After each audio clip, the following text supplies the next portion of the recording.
In this episode of Mwah TV, I'm looking at more common branding mistakes you should avoid. This time, forgetting the 3 R's. And the 3 R's stand for recognize, or brand recognition, recall, that just means how much your customer is able to recall your brand, and revere, that just means if your brand carries any reverence. A bit like respect and admiration for your brand.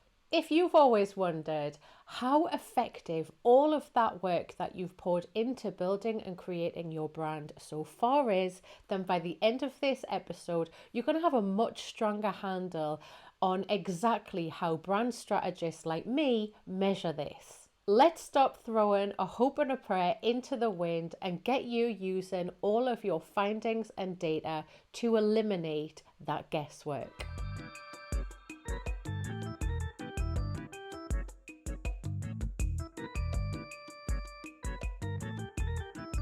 I would love it if you stuck around,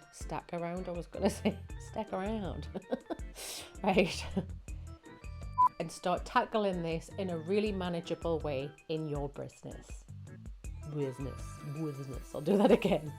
Let's begin then by looking at why this is such a common branding problem. Like I said at the beginning of this episode, this is absolutely a common branding problem. And I promise you when I tell you that there will be businesses that you consider your competition who have never even thought of this. So this is why I want to give you this. It's a massively an upper hand and it's really easy to implement.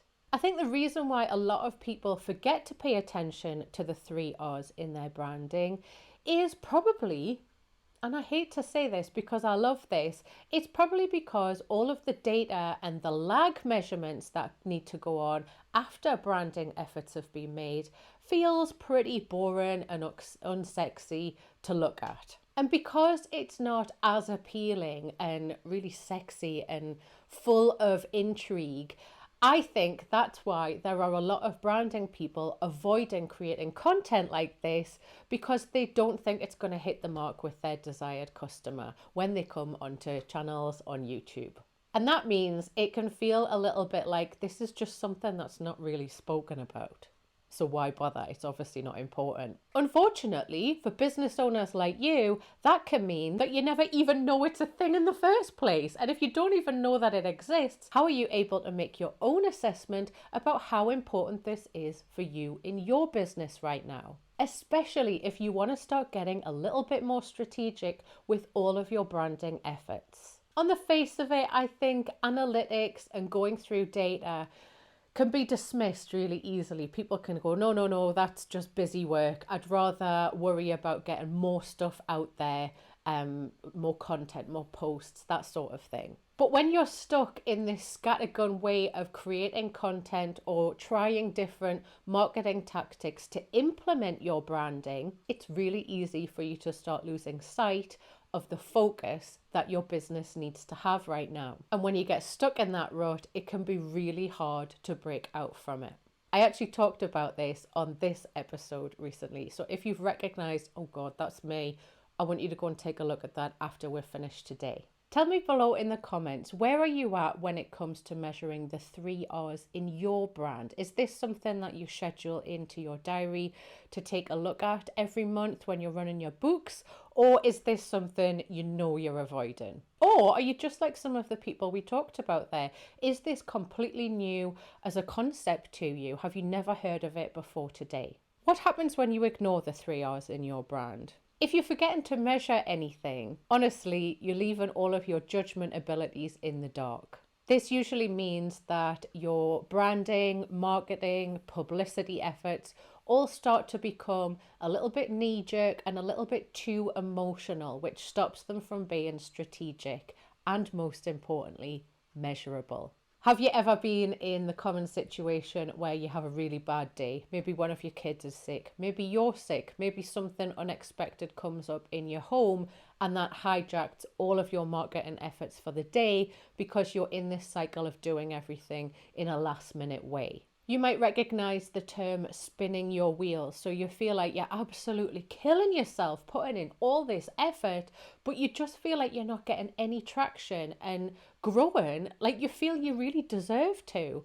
when you compare to how much effort you're putting in. And then what's really a stinker with that is you see someone who looks like they're doing next to nothing, yet their business has doubled in the last month. How's that fair? If you really relate to that, that's a really good sign that you're not paying enough attention to your 3Rs in your brand. What is usually the biggest eye-opener when I find people who I work with who are in that situation is that actually all they needed to do was like a tiny little tweak on something that they're doing, and that instantly makes it a lot more effective, a lot more measurable, and then they see their 3Rs starting to really come back and pay off in dividends for them. Like I've already alluded to, inconsistencies like this with your brand can mean that your branding as a whole can get out of control fast. And that can start to blur your chances of ever being able to work on your 3Rs in your brand. When you ignore this, you're also ignoring the potential that comes with developing a much clearer insight into how your customer feels about your brand.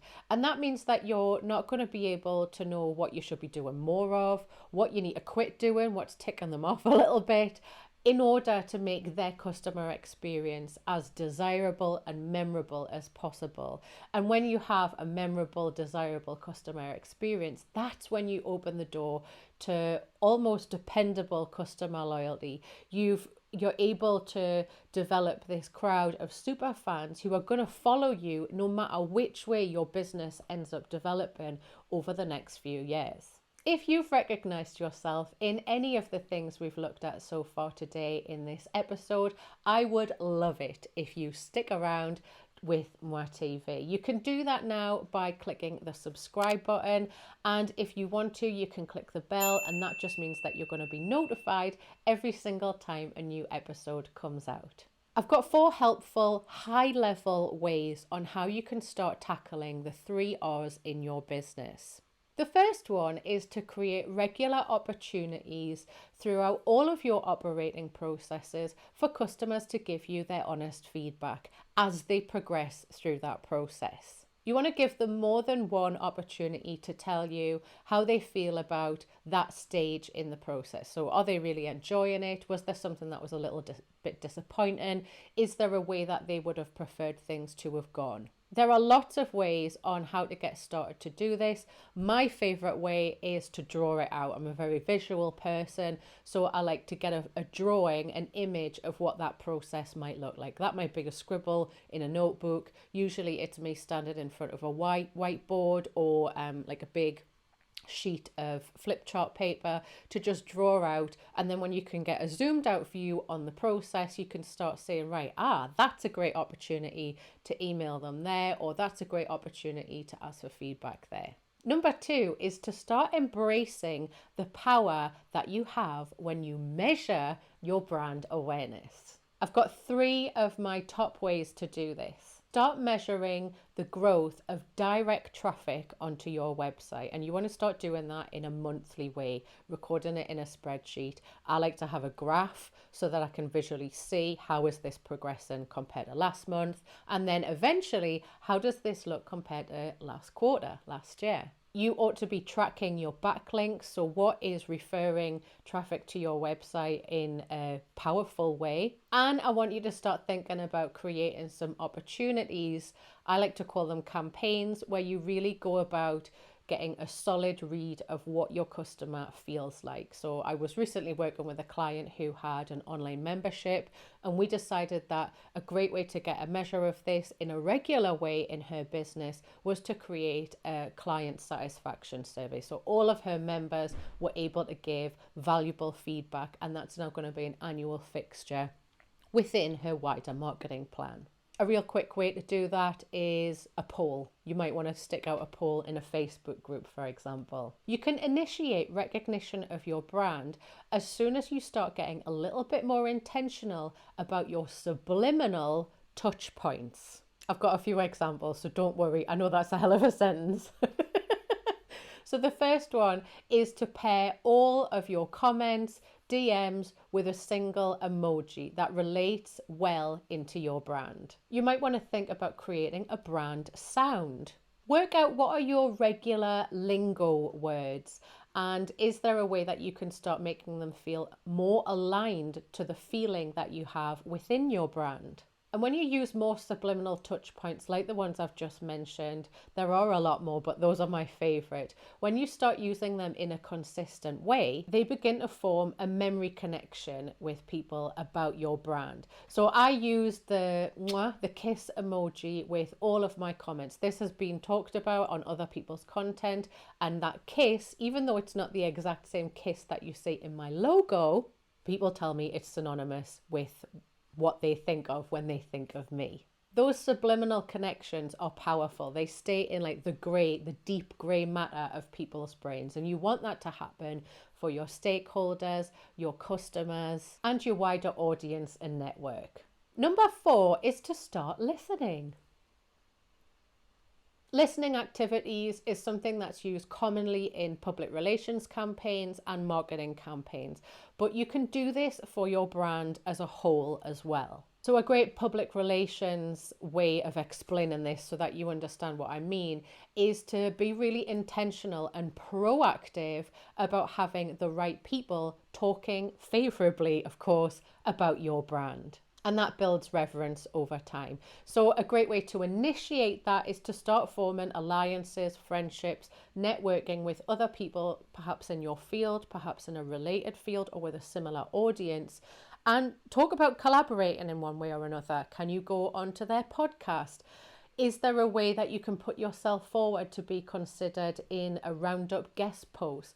All of those things, if they speak favorably of your brand, is a great way to build that idea of reverence. If they think you're good, then obviously it's true, you're good, right?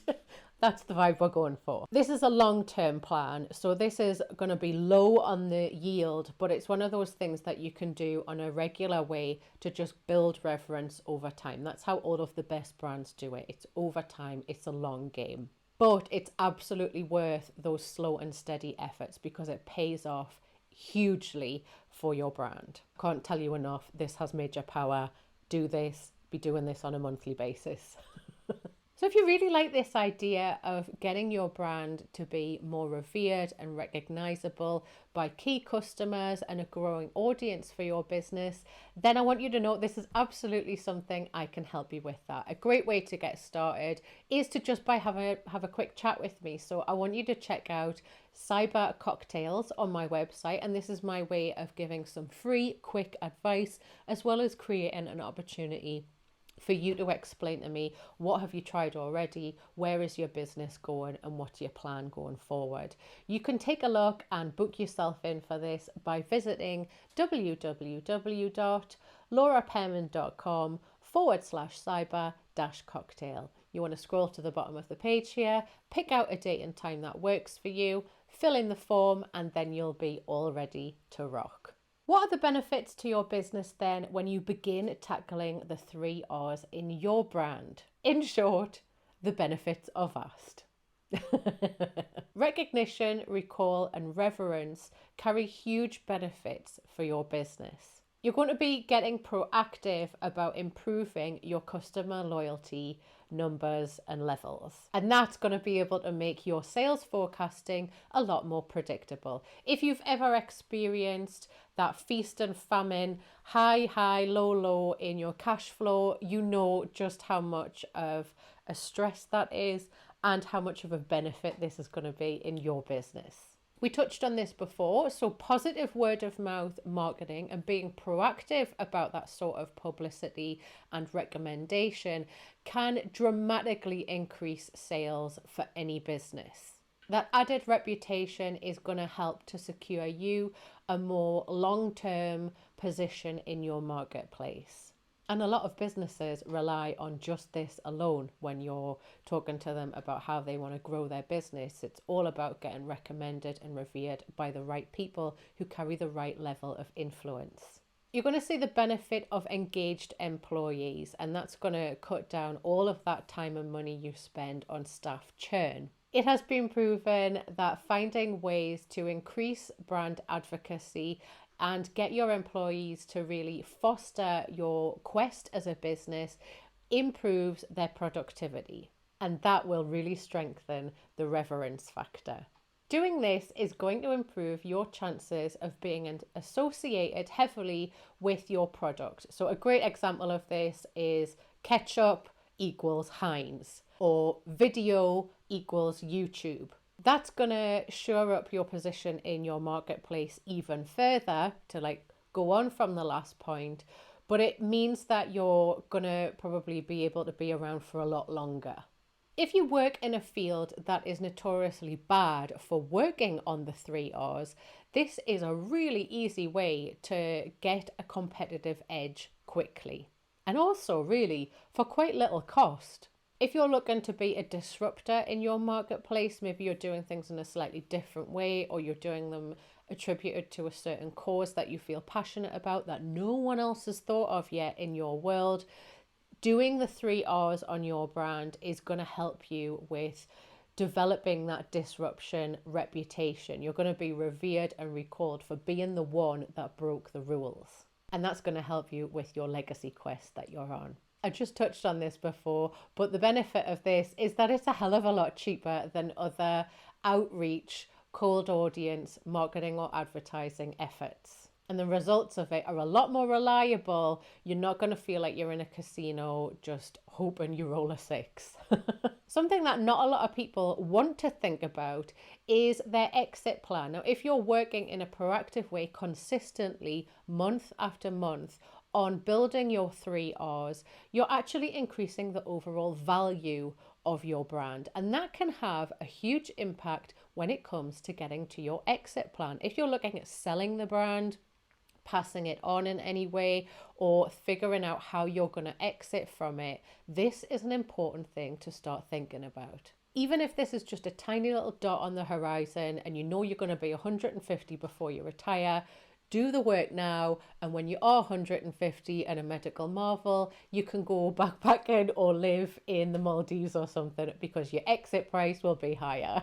I've been your host, Laura Pearman, and if you've enjoyed learning about the 3 R's of your brand with me today, you're going to want to take a look at these episodes up next. I'll see you next time. Mwah. Now, before you go anywhere, don't forget to subscribe.